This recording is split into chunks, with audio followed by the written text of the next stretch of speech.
What's up, everyone, and welcome back to District Baseball. Mainly, welcome back to me as I am finally back on the show after a brief hiatus. Been a little busy. We'll get on that in a little bit, but I forgot what I'm saying. Even still, wow, holy hell, It's I okay. forgot. Man, this is bad. This is behind the scenes stuff. This is blooper reel kind of thing. All right, all right. Three weeks out of practice. Yeah, I know. Okay, all right. I got this. What's up, everyone, and welcome back to District Baseball. I am Nick. You can follow me on Twitter at the Coach Moose. He is Trey. You can follow him on Twitter at Reverse2Rs2Ss and the show at District BSB. Been a minute for me. You guys won't see this. Hopefully, you'll never see this. I'll never see the light of day. This is my third attempt at the intro.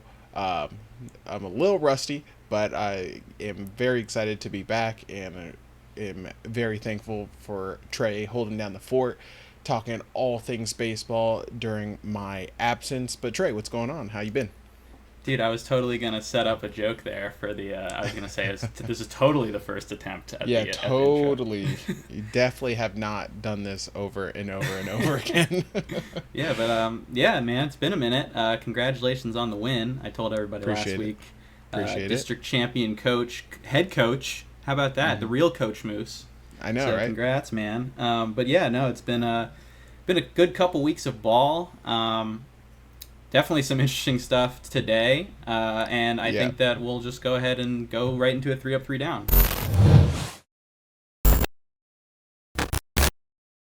How Let's does do that it. sound? It's funny because like I'm trying to get caught up, and I'm like, oh man, there's so much like I need to get caught up on, like in terms of player performance and team performance and whatnot. But it feels like most of the things this week are just like, what the hell? Like Yeah, there's some what is crazy. this? There's a couple crazy. We got two topics back to back specifically that are Yeah. very interesting. But we will start with a 3 up, 3 down, and our first up is Corey Seager. So we all know My boy. when Corey Seager gets it going, he can become one of the hottest hitters on the planet, just like Yep. that. And he is absolutely doing that, as he had 4 home runs in 4 games this week and 2 homers today.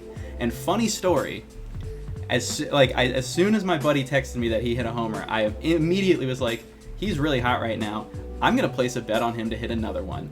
I literally open the MLB TV app, click on that game, and he's rounding the bases for his second Wow. one. So I was just late. So that's a bummer. But Corey Seager is absolutely going off, and they need it because the Rangers are not actually playing that well right now. Yeah, So, Corey Seager playing like Eddie Rosario. yeah, the goat Eddie Rosario of May. But yeah, so but then our first down is going to be the Reds. They have been, for lack of a better term, just not clutch. They are Great. in their 1-run games. They are 5-15 this year. That is the worst winning percentage in 1-run games in baseball. And that's despite actually having tied for the fewest blown saves. So it's just, I think it has to do with the bats. They're just not hitting when it counts, and that's been a big deal for them all year. Their bats have not really showed up yet. So that's a bummer for the Reds. They really need that offense to turn it around if they want to have a chance. But luckily the NL is so bad that they might have one in the wild card still. But then back to the positives. Our second up is Chris Sale. Now, I mean, we're Nats fans. We don't love the Braves. It is what it is. But we have a man, complicated history with Chris Sale. we do. People Yeah, forget. You're right. There was a time when there was a possibility that he was going to be a know. Nat. Yeah. But Victor yeah. Robles was just too good to trade. Oh, hindsight is fun. Anyways, Chris Sale has been really, really, really good. He actually looks as good as he did back at any point in his peak with the Red Sox or the White Sox right now. He has won 7 games in a row, 7 winning decisions in a row. So no decisions in that. He's straight up winning every time. And he pitched today and went 7 strong again against the Pirates. He has a 2.12 ERA so far, and all of the peripherals look great. 11 Ks per 9. He's not walking batters. He's not giving up home runs. It's Chris Sale from the pre-injury, and so that trade has been an absolute slam dunk for the Braves, and they've needed it because their offense has not been quite as good as it was last year. But the starting pitching has stepped up, especially Chris Sale. But then heading back to the negatives, our second down. Oh, the umpires. Oh boy.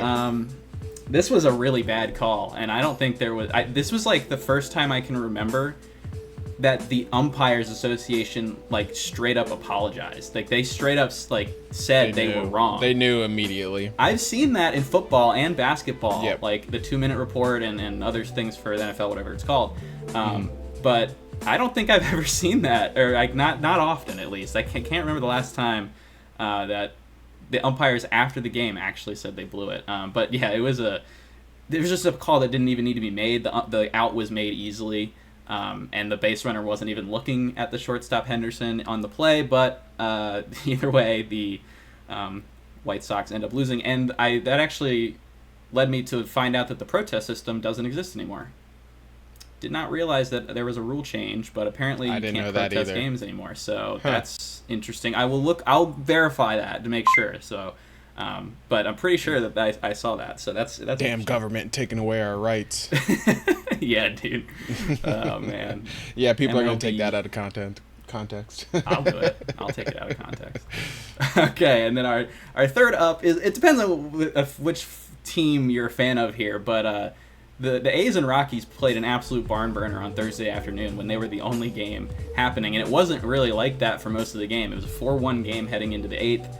And then all of a sudden, just run explosion. 14 runs scored after the 7th inning. The A's, they scored 5 runs in the 11th inning. They were down by 4 in the 11th inning after giving that up. Mason Miller actually finally had his first bit of adversity in that game. And yet they still came up with the W.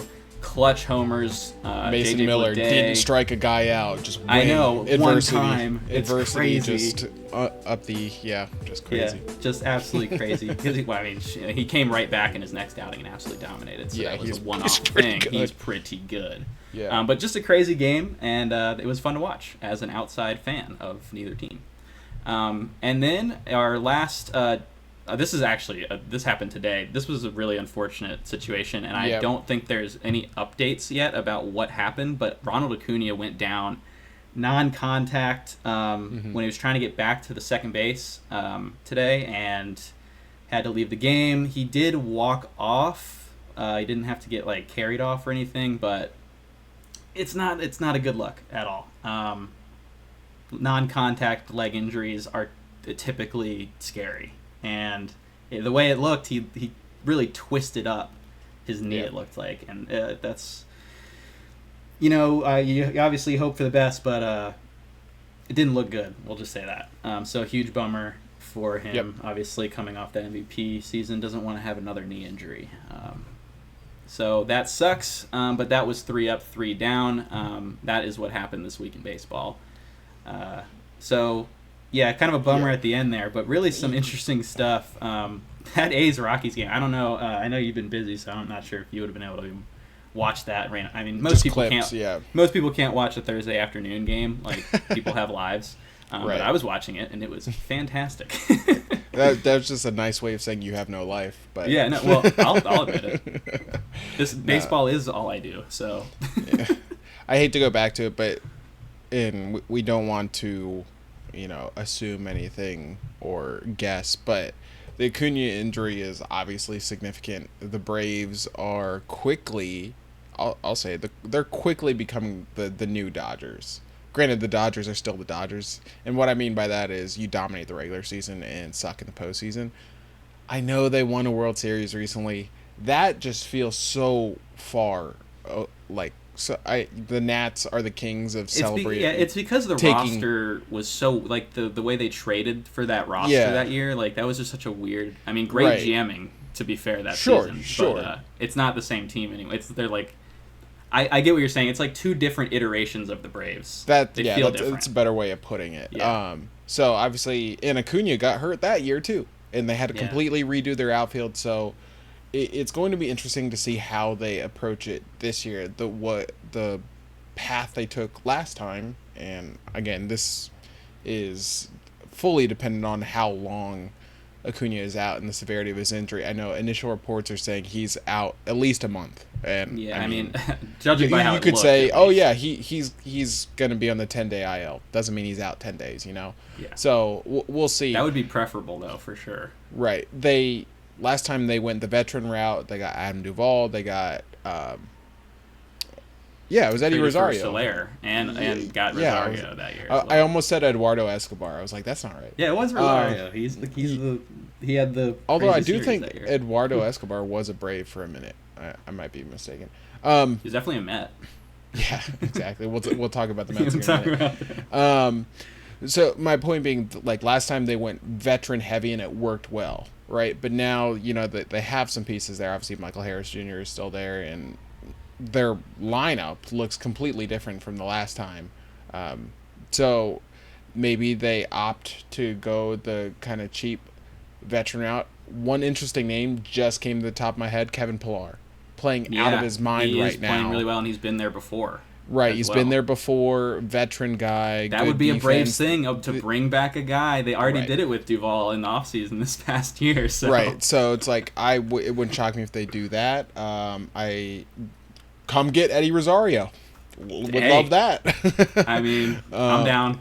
So that'll be interesting to see how they operate because they are. I'm not breaking any news here. They're very much all in, regardless of Acuna. This isn't like a. Well, I'm going to use last year's Angels as an example. Like when. Yeah. If Ohtani got hurt or if Trout got hurt, like it was the plan was a bust, right? The Braves are still good enough to compete.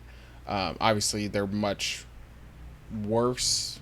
Like they're definitely a peg down without Acuna, but they can still compete. So that'll be interesting to see because they also don't have a good farm system. It's just kind of the cost of being good year after year. You don't really have a good farm system. Also traded all their guys that would be decent. Yeah, but they do have some like high upside arms. So, again, it'll just be interesting to see. The other one I wanted to talk about was that the umpiring. It's a mess. We've talked about it for weeks. And what's so there's two ways to look at it. There's what can we do or can be done to fix it, and then there's what will be done. There's plenty that can be done to fix it, as far as training all the way to robot umpires, which Manfred came out this week and said it's definitely not happening in 2025, might not even happen in 2026, so we're still years away from that. What will be done is next to nothing. I'm like, yeah, it's funny, but like I'm also serious. Like I don't want to accept it, but like it just is at this point. For all the discourse and the debate on automatic strike zone and robot umpires and da like it's not happening. Like it just isn't. And I think this is a very clear sign that the human error element is just like part of the game. And obviously we wish we don't wish that it was, but it just is. So this is just kind of one of those things that's going to pop up from time to time. You're just going to, I guess that's the way it is until they finally get someone in there who's like looking to really bring about change, which Manfred is not doing.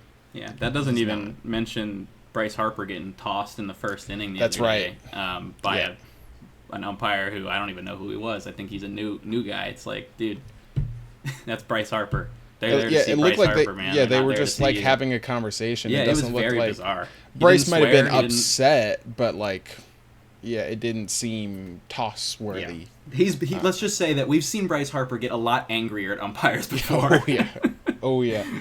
It wasn't Bryce, but one of the all-time ejections was Kyle Schwarber. Was it Angel Hernandez where he slams his bat down? And that's an all-time classic. That's already. An all-time instant classic when it happened. I mean, just magical stuff from Kyle Schwarber in that just one. Great stuff. So yeah, all that being said, the umpires being bad is just part of the game. I don't like it, but like any sport, fans get to come together to complain about the umpires and the officials. So. Hey, at least we have that. And ejections are fun sometimes. Right. I mean, that Harper one was lame as hell, but like, yeah. It is. All right. So we've talked about the Braves. We talked about the Phillies there briefly. Talked about the Nationals. Let's go to another NL East team and talk about the Mets. Yeah. Disclaimer: Mets fans, click off the video. It's not gonna be good. Genuinely, again, Nats fan. Strasburg on the wall behind me. I fully, realize the state of the Nats as is Washington Nationals baseball in 2024. I've never quite seen a team as mentally checked out in May as the Mets are right now. It's really It's bizarre. it's bizarre because like statistically they're kind of just like mediocre. Right. But their record is they've lost right. 22 of 32 games. Yeah. 22 of 32 games for a $300 million payroll. Yep. That's rough. And it's bizarre. It's like sometimes it does look like they're checking out at some points. Like, I mean, did you see Lindor? Granted, that was a weird Twitter play. was having a field day with it. I'm not even gonna comment on that, like, because Bryce Harper's done that before. That is true. Whatever. Is true. That's not even what I'm talking. I mean, like after I was watching that Marlins game when Diaz blew it, and they just looked dead. Like every time a camera shot cut to a player, there was just like complete befuddlement. Like they just look like they got the 1,000-yard stare every day right now. Although today they finally showed some life and made a nice comeback victory. And there is Lindor, despite the overall numbers not being that great, he is playing a lot better recently. In May. And defensively, he's still the best shortstop defensively. So the bat, obviously, that's what the Mets fans are obviously concerned about, the bat, because he's got the big contract. So that's the problem. The big contract, you have to hit certain numbers for it to be worthwhile. Even though, like one month of a 10-year contract doesn't dictate success or failure. Yeah, it's just the way it goes. He will get to those numbers, but it's just like Mets fans, right? Rightfully so, want something to go right. I wonder if there's more to it. And again, we're venturing into the conjecture part of this, but like, obviously you go all in last year, as all in as a team has gone in recent history. It fails, which happens. Like it's baseball, shit happens, right? But then you sell at the deadline, which I agree with. Like getting something for Verlander and Scherzer was amazing, right? Regardless of how you had to do it. But then there's rumors of that they're trading Pete Alonso. You don't need to trade Pete Alonso. If you want to, okay. But, like, you don't need to. You could very much extend him. I meant more like last trade deadline, last offseason. Yeah. So, like, there's that, and it seemed like that really ruffled some feathers. Like, to go from one extreme to the other, right? We're going all in. We are buying a championship, all the way to, we're trading away like a fan favorite. Mm-hmm. Who easily could be extended and be a lifer here, So it's a little bizarre to see it unfold just on field, and that isn't to mention all the injury. Like Kodai Senga was close to returning, just got shut down again because of bicep tendonitis or something like that.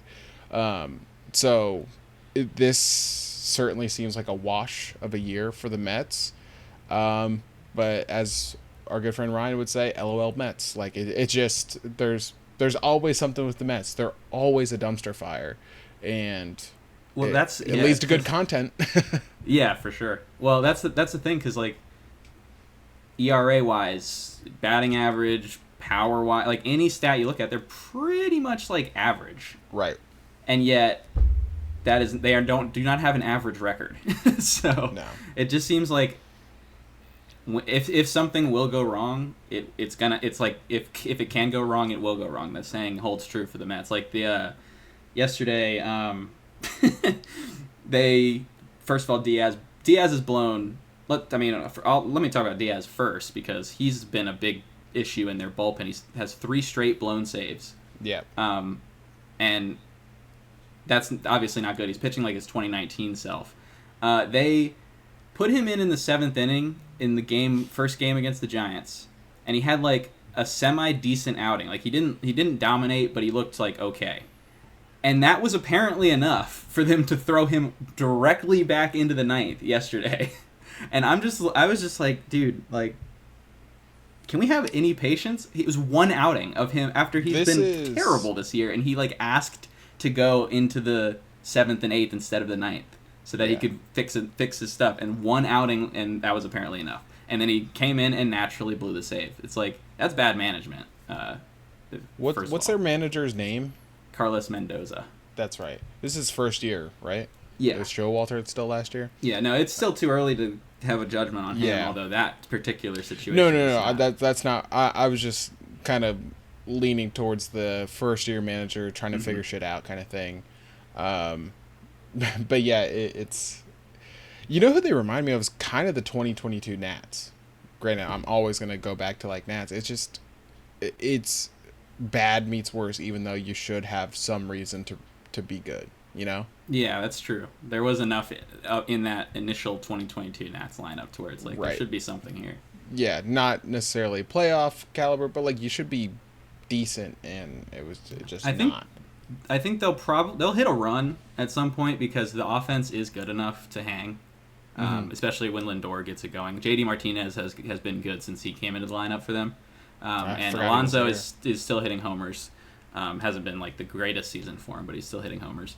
So they'll have a run. If they're smart, they'll just... Honestly, I don't know what I would do with Alonso yet. I would trade everything else, though. Anything on a one... Like, JD's probably gone. JD, yeah. I think like, Pete is probably what can gone you get? What can you get for Jeff McNeil, you know? He's heating up a little bit, too, so they might get... Well, that's what I mean. It's like... capitalize on value, because like McNeil. Do we think this is... Granted, it's the Mets, they can buy whatever they want, they can go sign Juan Soto, Pete Alonso, all this stuff, but like, do we think they're competitive next year? Well, maybe they probably will be, but not... I can't imagine Cohen not spending at they're gonna try and get back to, I think that they're probably leaning towards selling all these contracts that are expiring. So, with the Braves, it will be interesting to see what the Mets do as well. Let's shift gears a little bit. You mentioned it earlier. The Giants are the recent king of comebacks. One of those being against the Mets. What are your thoughts on the Giants recently? They've been excellent. I think that they're 10-4 in their last 14, something like that, and they've finally gotten back to 500. And as we know, the National League is not very good right now, and I believe that they are now in a wild card spot. Let me actually check real quick, because I was doing that same exact thing. I'm pretty sure they might be tied for a wild card spot now after they really did not start well, but their pitching has started to pick it up, and the offense is getting going. Matt Chapman's getting going, which is big time for them. So they're 500. They are in that third wild card spot in the NL because of that. We expected them to. I'm still expecting them to make the playoffs. Obviously, it didn't start very promising. I was a little worried, but they've started to get it going. Logan Webb has been Logan Webb. Blake Snell just came back for his first outing after a little IL stint and looked really good. So that's going to be big time if he can return to form. Kyle Harrison's been holding it down. So their starting pitching been better. Their pitching in general has been better than I was thinking that they would start. But the offense is finally getting it going. And Lamont Wade Jr. has been excellent, and now Chapman has also added to that. But how about your boy Patrick Bailey? I mean, come on. Called it, man. This dude. I mean, it's funny because he was kind of the secondary name behind Joey Bart for so long. Yeah. Is all Bart. I didn't even know Patrick Bailey existed until like the beginning of last season, and I mean, that's partially on me, but also the perception was that he was just kind of a guy. But he has become just an all-around great player. He's an amazing defender, and now the bat has really come alive, and he's the one that hit the grand slam. Off Reed Garrett the other night in that big comeback against the Mets. So he's got the clutch gene too, man. If this team is in the playoffs, that's my guy. Like if he is clicking in the playoffs, watch out. I feel like he's got that clutch type. He's gonna get the big hit when you need it. I feel like so. That was absolutely a great pick by you because he's having a great Appreciate year. it. Stop it. You're too kind. No, but with Patrick Bailey, and this is kind of a separate conversation for something we probably should talk about in the coming weeks, with the MLB draft approaching. But it just lends a ton of credence to the best player available strategy for MLB draft, right? Because you won't see the guys for several years.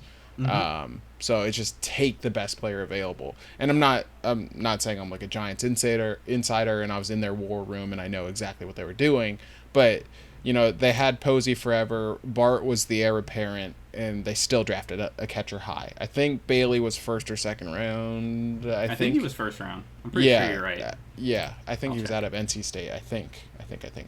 Round one. Okay, there we go.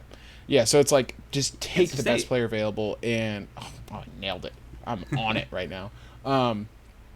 Yeah, aside from the three messed up intros, like I'm on it. Nobody knows. Yeah, but like just always take the best player available. Things always have have a way of working themselves out. But with the Giants, I had them in the playoffs. I was bullish about their potential. It just seemed like a team we were kind of overlooking. Bob Melvin, strong starting pitching. Added Chapman, Lee. Solaire's another one. If he starts getting going, then that lineup kind of starts looking a lot different. Oh yeah. As well, I think he was banged up for the most of May. The one thing I will say about the Giants right now, and we're still early, they are 2-11 against teams above 500. So they are feasting on lower competition. But that's kind of to your point about the National League as a whole. The National League, the majority of it is under 500 right now. That's true. So it just it kind of is what it is. Like those 13 games could have been against the Dodgers, Phillies, and Braves. Like it's, would anyone really bat an eye if any team went 2-11 against those three teams? So it's just something to see or to keep an eye on. I feel like I've been saying that a lot, but the Giants are a team certainly that could get hot because they have the pitching. We talked about it with the Mariners, who I know we'll talk about probably on the District Nats episode, but teams that have pitching and healthy pitching are going to be the teams that separate themselves as we get to July, August, and the real stretch run as we head into the postseason. Yeah, I actually forgot when I was mentioning pitchers. I forgot Jordan Hicks. I mean, man, he's been amazing for them. We talked about him a couple weeks ago too. Yeah, but I everything we said before still applies. I love watching him pitch. He's fun. But I'm pretty excited with the way they've been playing recently, but yeah, that's a good point about the 2-11 record. I'd definitely like to see them step up versus some better teams. But now that they do have some of their guys going, I'd put them against some of those teams and feel pretty good about it. So this is definitely an interesting team. And yes, if Soler can get it going, which he's not actually hitting all that poorly, but he's not hitting for the power they signed him for. Like it's he's getting on base. Tough place to hit. It is. If they were smart, they would move that wall in a little bit. They probably have. This probably has something to do with it. His 101 WRC plus is right around average, but he only has a 383 slug. It probably has a little bit to do with the park factor there. Yeah. Just because it's hard. But it is going to start heating up a little bit, getting into June, maybe carrying just a little bit longer for him. So maybe get some more homers on the board, but. Yeah, I'm looking for the Giants. I feel good about where the Giants are at right now, and I feel good about our predictions. But then we got to talk about this other guy. We got to talk about this guy. Okay, this guy. His name's Kyle Tucker. We've been waiting for this for years. Everyone around the league has been like, Kyle Tucker's got another level that he can get to. Yeah, I said it. I've said it before, and so I'll toot my own horn. I love Kyle Tucker. Been a fan of him for a while. But I don't even know if I saw that leading the league in homers. Okay, I mean he's 17 already. He hit another one today. Yeah, including ridiculous, just ridiculous stuff. 18% walk rate, 188 WRC plus. It's May 26th. Like he could hit 50. The way he's he is just mashing everything. It doesn't matter. Every pitch type, fastball, he's crushing breaking balls. Like if you're gonna throw him a breaking ball in the strike zone, you might as well turn around and chuck the ball over the fence because that's where it's going. Like you can't throw, especially from the right side, you cannot throw him a breaking ball breaking towards him that's anywhere near hittable, or he's going to put it into the bleachers. And he's a guy that can hit for power pretty much all over the field, but like I feel like most of his homers this year have been to the pull side. Might be something he's consciously doing, trying to pull the ball, get more homers, because he's hit 30 homers before in a season, but like I wouldn't I wouldn't say that he's a home run hitter per se, but like 30, he's 30, at 18 29 in the past 3 May. years. I mean, yeah. he could hit 50 if this pace holds, and on pace stats do they ever hold? Sometimes, but not normally. Yeah. But like this is impressive, and I'm excited because he's an upcoming free agent. Where does he go? 2026. 2026. Oh yeah, 2 years. Yes, but yeah, yes, 2 but years. coming up somewhat soon, and he's having that breakout MVP type season right now that we've kind of been waiting for. I mean, I'm interested to see what kind of contract offers he's going to get if he does go to free agency. And do the Astros let Bregman walk because they want to pay Tucker? That's a conversation. That's what I would. Yes, that's that's what I'm doing is I'm paying Tucker and letting Bregman walk if I have to pick one. That's what I would do as well. I'm right there with you. And I mean, obviously, recency bias. Bregman's not having a good season, and Tucker is, but like, the upside is clearly on Tucker's side there. Without a doubt. Yeah. He has an outside shot at 30-30. He missed it by 1 home run last year. The year prior, he missed it by 5 stolen bases. But the problem with hitting so many home runs is you miss out on some stolen base opportunities. Like, darn. Oh, no. Too many home runs. Yeah. Kyle Tucker, firmly in the MVP conversation. It's early, but he is having an astounding year. Regardless of what the Astros record winds up being, he's, like Mike Trout showed, that it doesn't matter, what the team's record is. If you're having a good season, you will get recognized, and it seems like Kyle Tucker is kind of doing that, although I do think that the Astros will end up better than where they're at right now, which I'm trying to pull up 23 and 29. So they're like creeping back, 6-4 in their last 10. They're creeping back to the conversation. The AL West is bad right now, so right. they're firmly in the conversation there. Yeah, but Kyle Tucker, very, very, very good. I didn't realize this is his 7th year in the league. Granted, like the first 2 were just kind of bits and pieces, but yeah. And he's only 27. Yeah. He feels older because he's been just such a steady player for so long. It felt like. Yeah. But yeah, this is another level. He is very good right now. All right, and then the final topic we want to talk about today, kind of just the transition for some guys from reliever to starter and having a lot of success doing that. Seth Lugo being one, he had a great start the other night. Ranger Suarez, he's been just so steadfast for the Phillies. You want to throw Trevor Williams in there? We can throw Trevor Williams in there. We kind of have to. I mean, like, he's done really well, and but it's similar to the path to the KBO from the MLB or from the majors to KBO back.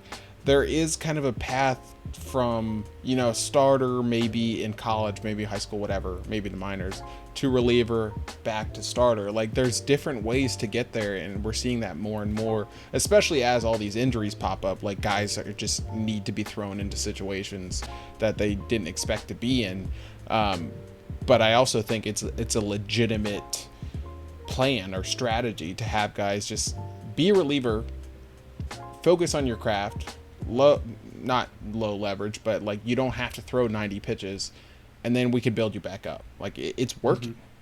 Yeah, I mean, Jordan Hicks, who we mentioned earlier, is another guy. That's a perfect example. And when you talk about the injuries, what do you need as a team more than anything? Innings. Yep. So, I mean, looking at Seth Lugo. Seth Lugo's first of all leading the league in innings. So that's crazy as a converted reliever. Although he was a starter first. I didn't even realize that. Yeah. Yeah, that's crazy. But like, he's already thrown more innings than he would in like a normal reliever season. So, and it's May.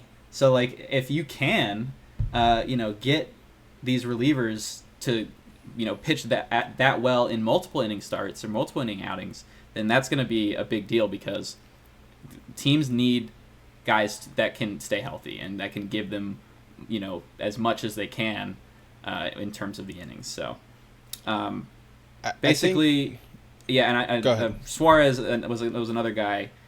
He was really interesting to me for a while because, he was like a swing man, and then he went to starter, and I was like, I don't know about that, but they had a plan. They clearly knew what they were doing because now he's leading the league in hits per 9.